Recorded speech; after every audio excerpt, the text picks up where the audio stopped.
রোপণ করেছে 1,05,000 গাছ আজকে কিন্তু সেখানে রোপিত হয়েছে।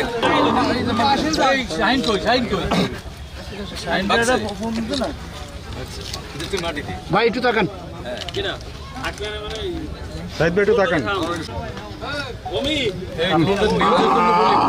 কিন্তু ফরহাদ আলম টোনা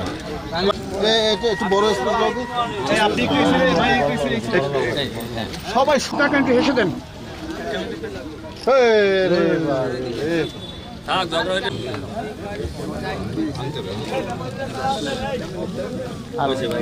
জিয়াউর রহমান ফাউন্ডেশন আসলে উদ্যোগ নেয় সাধারণ মানুষের যাতে ভালো কিছু হয়, রাজনীতির বাইরে গিয়েও যে মানুষের জন্য কিছু করা যায় সেই আদর্শকে ধারণ করে জিয়াউর রহমান ফাউন্ডেশন কাজ করে।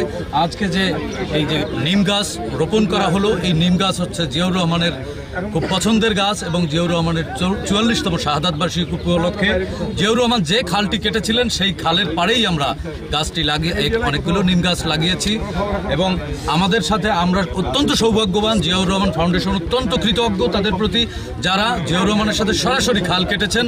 তাদের মধ্যে আমাদের দলের 2-3 জন পদধারী শীর্ষ নেতৃত্ব রয়েছেন এবং স্থানীয় একজন মুরব্বী রয়েছেন। ওনার প্রতিও আমাদের কৃতজ্ঞতা, ওনাদেরকে সাথে নিয়ে আমরা গাছ লাগিয়েছি এবং জিয়াউর রহমান ফাউন্ডেশন পিরোজপুর সহ সারা বাংলাদেশের দলের বাইরের সাধারণ মানুষের যাদের চিকিৎসা সহায়তা প্রয়োজন, শিক্ষাবৃত্তি প্রয়োজন বা পরিবেশ সংরক্ষণে নানান ধরনের উদ্যোগ নিয়ে থাকে, তারই অংশ হিসেবে আজকে আমরা বৃক্ষরোপণ কর্মসূচি শুরু করলাম। পিরোজপুরে আগামী 7 দিন ব্যাপী এই কর্মসূচি আমরা চালাবো বিভিন্ন এলাকায়।